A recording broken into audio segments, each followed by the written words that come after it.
హనుమకొండలోని హనుమద్గిరి గుట్టపై స్వయంభూగా వెలసిన శ్రీ హనుమద్గిరి లక్ష్మీ నరసింహస్వామి భక్తుల కొంగు బంగారంగా విరాజిల్లుతున్నాడు. హనుమద్గిరి గుట్టపై స్వామివారు సుమారుగా 1000 సంవత్సరాలకు పూర్వమే వెలిశారు. అయితే శ్రీ హనుమద్గిరి లక్ష్మీ నరసింహస్వామి ఆలయం జయంత్యోత్సవాలకు ముస్తాబవుతోంది.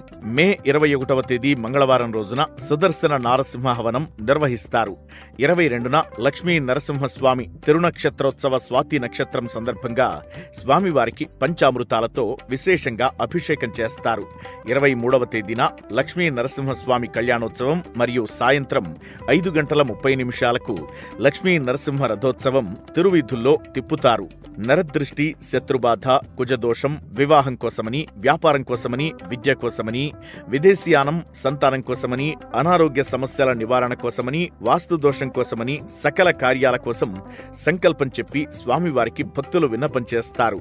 ఈ కార్యక్రమంలో మహారాజ పోషకులు, రాజపోషకులుగా కైంకర్యం చేయవచ్చు. ప్రతి ఒక్కరూ కైంకర్యాన్ని వినియోగించుకుని స్వామివారి అనుగ్రహానికి పాత్రులు కావాల్సిందిగా కోరారు.